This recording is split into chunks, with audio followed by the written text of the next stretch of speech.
When speaking of Woody Allen as a director, you must acknowledge the actor, the writer, the stand-up comic, the entertainer. Woody Allen, born Alan Stewart Konigsberg, was born December 1st, 1935 in Brooklyn, New York. His first debut as an actor and screenwriter was What's New, Pussycat? The film was a commercial success. However, Allen was not satisfied due to cuts and changes made by the producers. From this moment, Allen was hesitant to work on a film unless he had creative control, and so this being the birth of Woody Allen the Auteur. Now writing, starring in, and directing a majority of his own films, he produced successes such as Take the Money and Run, Bananas, Annie Hall, and many more. Annie Hall being one of the first romantic comedies played with the idea of love and how it falls apart.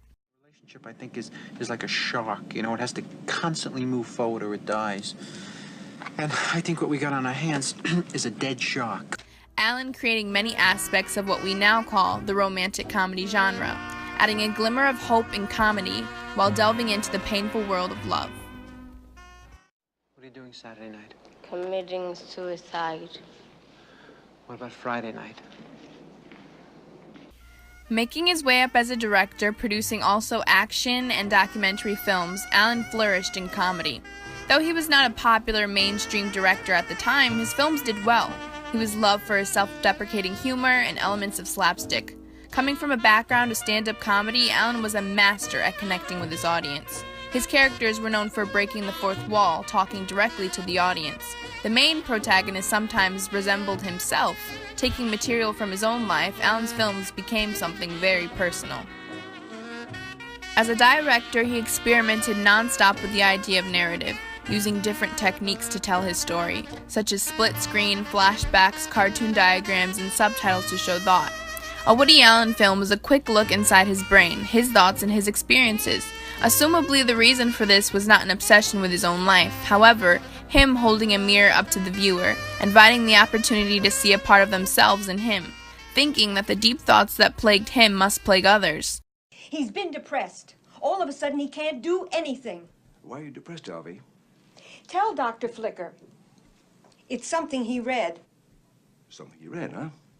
The universe is expanding. The universe is expanding? Well, the universe is everything, and if it's expanding, someday it will break apart, and that will be the end of everything. What is that your business? These comedies discuss heavy topics such as broken relationships, self-loathing, death and morality, existentialism, and others. I feel that life is divided up into the horrible and the miserable. Those are the two categories, you know. The horrible would be like, I don't know, terminal cases, you know, and blind people, cripples. I don't know how they get through life. It's amazing to me, you know. And the miserable is everyone else. So when you go through life, you should be thankful that you're miserable. Allen's comedies were realistic, often ending abruptly or unsatisfyingly, similar to how situations end in life. Woody Allen, as a director and actor, screenwriter, portrayed the human condition and all its ups, downs, and standstill moments, breathing new life into comedy and paving the way for many works to come. Well, that's about it for me, folks. Goodbye.